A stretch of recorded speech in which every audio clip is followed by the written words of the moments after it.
joining us and sharing that insight. You will stay with us for our next story. Now we move on to our next story. The conflict between Israel and Iran has entered its fifth day, with deadly strikes continuing across both nations. Israel says it struck Iran's state broadcaster and hit uranium sites at Natanz, damaging nearly 15,000 centrifuges. The UN nuclear watchdog confirmed severe damage at Natanz, with other enrichment plants also targeted. Iran says 224 people have been killed so far, mostly civilians. Israel reports 24 civilian deaths and thousands displaced. Iran launched fresh missiles at Tel Aviv and Haifa, killing at least 8 and damaging homes and infrastructure. Israeli officials say Iran used new tactics to bypass missile defenses, even damaging a Haifa power station. Thousands of Iranians are fleeing Tehran as airstrikes continue and panic spreads in the capital. The U.S. has reinforced its military presence in the region, saying it remains in a defensive posture. President Trump warned Iran not to attack U.S. forces and said peace is possible if Iran accepts nuclear restrictions. Talks in Oman between Iran and the U.S. have been cancelled, with Iran refusing talks during attacks. Iran's foreign minister says a ceasefire needs one call from Washington to stop Netanyahu. China has asked its citizens to leave Israel urgently, warning of escalating danger and closed airspace.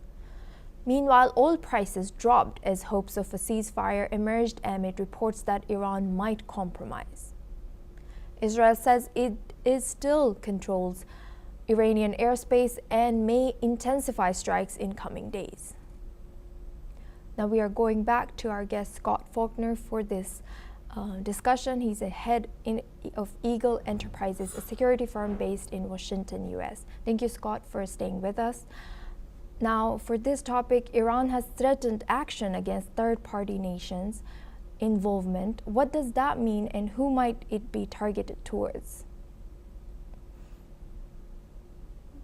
For some reason, your audio is very is low. So if you could speak up a little bit or just repeat the question, I'll try to answer it.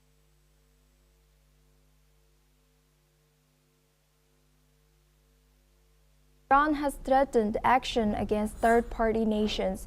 What does this mean, and who might this be targeted towards?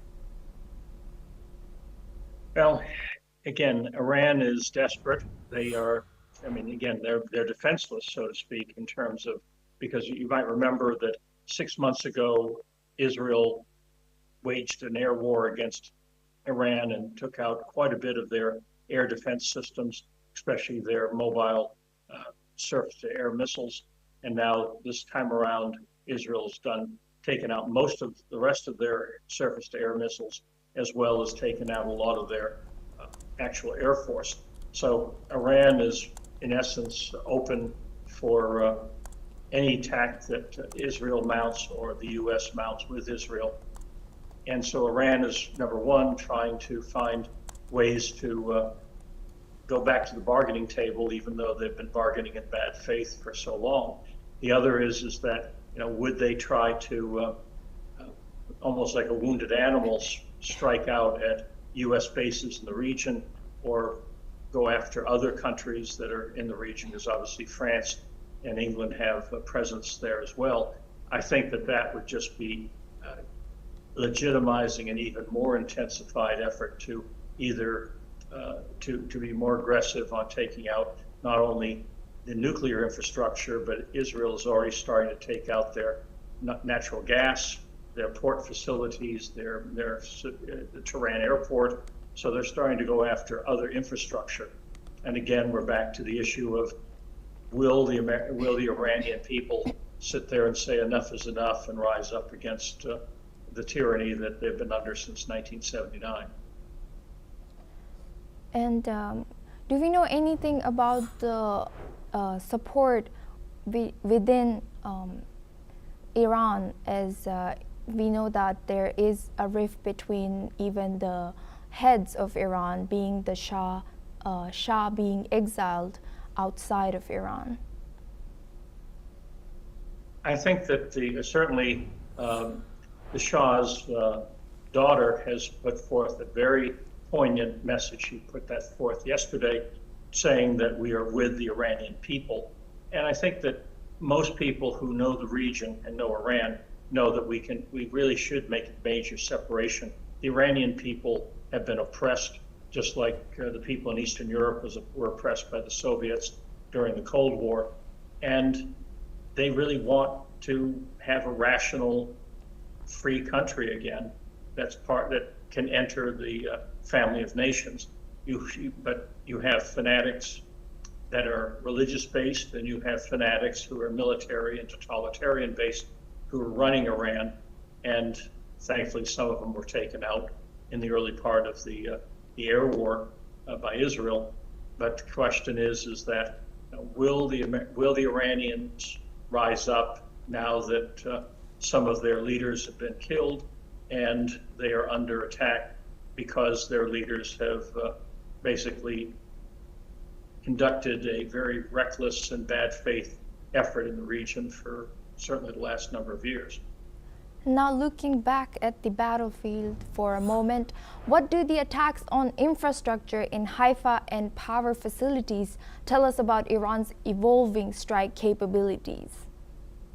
Well, one of the big concerns, and the Prime Minister of Israel referenced this the other day, is that it's not just the nuclear capability, it's the ballistic missiles that are supersonic or hypersonic even, and several of them have penetrated the Israeli missile defense system and have wreaked quite a bit of damage, especially in Haifa, both in the power grid as well as one fell near their foreign ministry and killed quite a few people.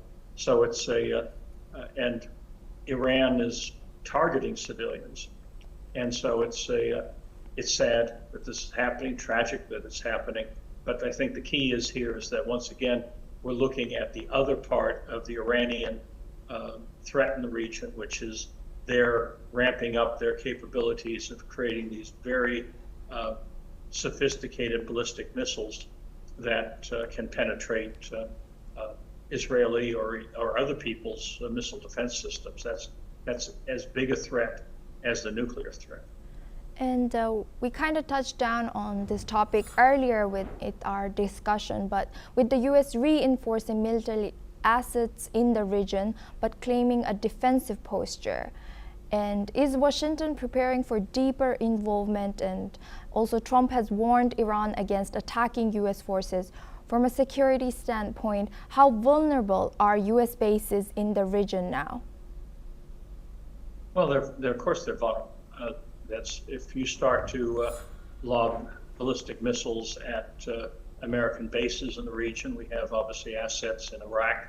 We have them even in Syria. We certainly have them in Turkey and other places in the region. But I think what we're looking at now is a bit of almost like subterfuge, let us say, where you want to keep the Iranians off base. You want to keep them not knowing what the next step is. So for Trump to say on one front, let's make a deal, let's negotiate, and on the other, warning them, I think this is trying to throw them off balance so that we have the options, meaning the U.S. and Israel, as opposed to Iran having the options. So I think some of what we're seeing, especially when this is all said and done in retrospect, we're going to see that some of this was done to basically kind of like blue smoke and mirrors with a magician, trying to confuse the enemy, in this case Iran, so that Israel has the initiative, and if the U.S. chooses, that they have the initiative with Israel. Scott, you will stay with us. We have a breaking news. G7 leaders meeting in Canada have issued a strong joint statement on the escalating Middle East crisis. They stressed that Iran must never obtain a nuclear weapon and backed Israel's right to defend itself.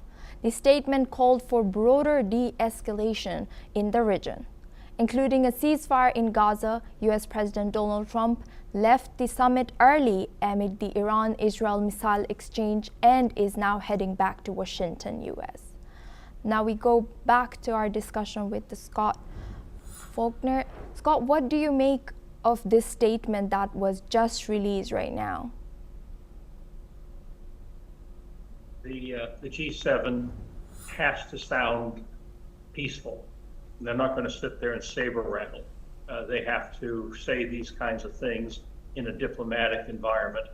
And as the ones who, as the G6 basically, because the US left, they have to be kind of in a posture to say, okay, depending on what happens next, they are trying to look like potential honest brokers in the mix, and whatever happens, that they can say, okay, we really didn't saber rattle, we didn't say go for it, blow everything up in Iran, and also the same thing in the Gaza Strip with Hamas.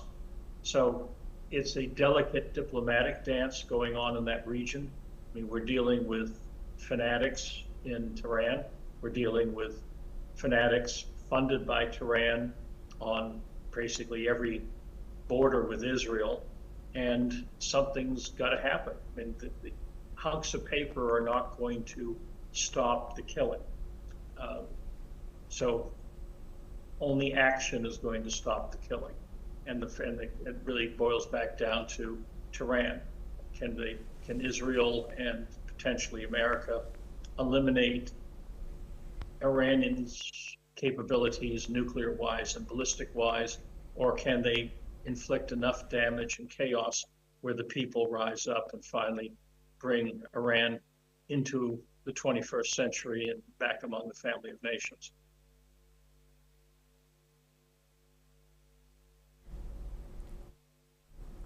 Thank you, Scott Faulkner. We now have another breaking news. At least 14 people have been killed in Kyiv after Russian strikes hit the Ukrainian capital. 4 officials say rescuers are still searching the rubble for more victims. Kyiv's military administration confirms the death toll may rise.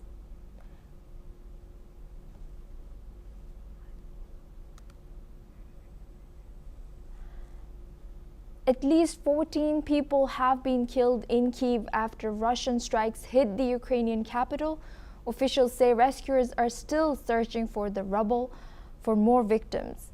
Kyiv's military administration confirms the death toll may rise.